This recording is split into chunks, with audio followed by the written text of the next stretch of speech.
Welcome one and all, and to one and all a welcome. My name is Josh. Thank you guys so much for watching. And today we're going to be talking about how to identify one of the most essential pieces in your fashion portfolio. And yes, that is the Levi's Type 3 Trucker Denim Jacket. Let's get into it.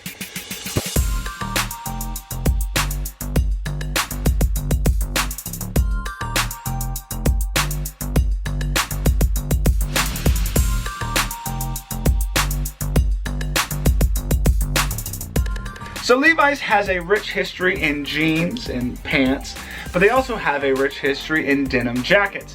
Though they weren't always called denim jackets, they were often called blouses. Yes, men, particularly very manly miners and cowboys, wore blouses.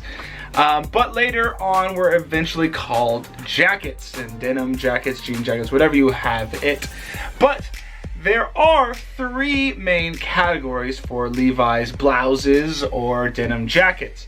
One is the Type 1 Levi's denim jacket, one is the Type 2 Levi's denim jacket, and you guessed it, the Type 3 Levi's denim jacket. Now each one of these types was made during certain periods of Levi's design history. The Type 1 was the earliest jacket, Type 2 was the second sort of intermediate jacket, and Type 3 is the jacket that we all know today. Now, starting in 1905, Levi's introduced the first Type 1 denim blouse or denim jacket.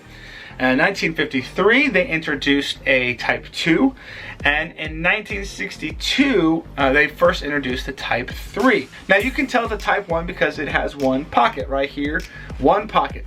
Type 2 has two pockets, and Type 3 has the two pockets, but also has the little V stitching down the side. Now, we're not going to talk about Type 1 or Type 2 today. We will do that in future videos. They are extremely hard to come by, and I was hoping to have at least one of them to show you live in a video. So maybe one day I'll have it. I've had a Type 2 before. I have sold it.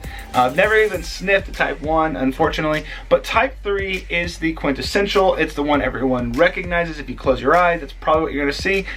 So Type 3s we're going to discuss, and there's a lot of different varieties inside the Type 3 category. Now, in 1962, Levi's developed the first Type 3 denim jacket, and they had the lot number of 70557. And then later on in 1967, they developed the 505 jean, so they decided to sort of market them together, and the Type 3 denim jacket was relabeled as the 70505. So the first variety of Type 3 denim jackets are the ones produced between 1962 and 1967. And these would have the big E or capital E right here on the Levi's red tab. But outside of minor changes, they're not that distinguishable between the ones produced from 67 to 71, which is also big E era. So the second variety of Type 3 denim jackets are the 67 to 71 era, that's still big E era denim, but would not have had the designation of 70557, but rather the 70505 on the tag.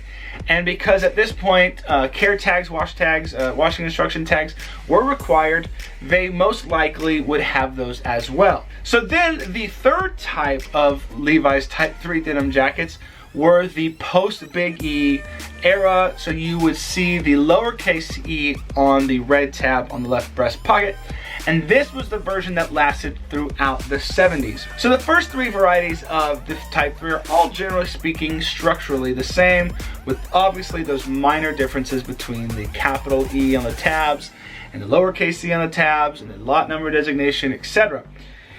But I also find that the denim used back in this era was much higher quality. It feels like it's woven a bit tighter. It's just softer. I don't know. It's a personal preference. And they fit a bit snugger. They fit more like a Western shirt, less like a jacket. This would be the big fulcrum point here for the Type 3 coming up as this era began to end. And in 1980, Levi's developed the next version of the Type 3, and this was the Type 3 with hand warmers. So adding the hand warmers was a pretty significant deal. I believe, from what I understand, it was actually kind of motivated by Levi's producing clothing and outerwear for the Olympic team in 1980, and they wanted to outfit everybody with their Type 3 denim jacket, but it's the Winter Olympics and it's cold, and so what are they going to do with their hands? So they added the inside pockets, and it made a huge difference. And those pockets have stayed ever since. In fact, I find that they are preferable for most people over the pocketless versions of the 70s and the 60s. So along with the change in the design, they also changed the lot number. And these denim jackets became known as the 70506s. Including both the 2 pockets and the hand warming pockets. Now, it was around this time that collectors began calling the Type 3 the trucker jacket. Maybe they saw a lot of movies where American truckers were wearing denim jackets like the Type 3, or what, I don't really know, but it wasn't coined by Levi's themselves. This version of the trucker jacket also fit a little bit longer than the previous Type 3 versions, as they were a little bit shorter, like a Western shirt, and became more of a coat rather than a blouse. Hey. But at this point, nobody could deny the dominance of the Levi's denim jacket, and everybody sought to copy it. Here is a JCPenney's version of the Levi's Type 3. You can see that there are, generally speaking, very similar features. Copper buttons, even the patch looks the same. They do not have the triangle here, but it actually works its way up this way instead of going downwards.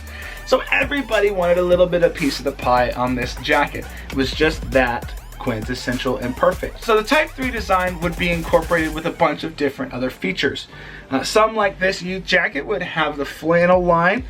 There's also blanket line denim jackets, Sherpa line denim jackets with the Type 3 style, and corduroy Type 3 denim jackets. All super wildly popular still to this day.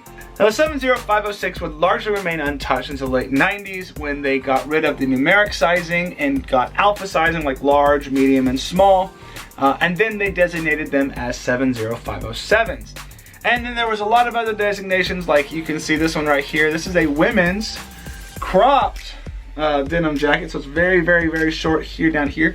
And it's the 715. All these types of varieties sort of came out of the 70506, as it was the standard. So since the Type 3 has been so wildly popular, there have been many emulators and many fakes. And I want to point out something just to dispel a little bit of a myth, that particularly in the denim jackets, that the back tag, if it says since 1850 instead of patented 1873, that the 1850 ones are fake. That is untrue. Levi's, in fact, used that 1850 date for portions of the 80s and into the 90s in their marketing material. They sort of claim that it was a nice round number. You can find it in their ads. You can find it on the promotional materials. It's all over the place in the 80s and the 90s. That's not a sign that it is fake. That is perfectly legit. Now, that doesn't mean that your jacket is immediately, suddenly authentic because it has since 1850. There's other things and other ways to determine that. But if it says 1850, you're just fine. So thank you guys so much for watching this little quick trip down into the history of the Type 3.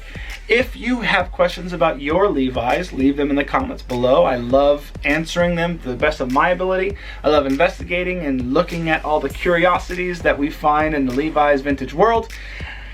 And if you would, please like, comment, and subscribe, and we will see you guys on the next one. Thanks for watching. Peace.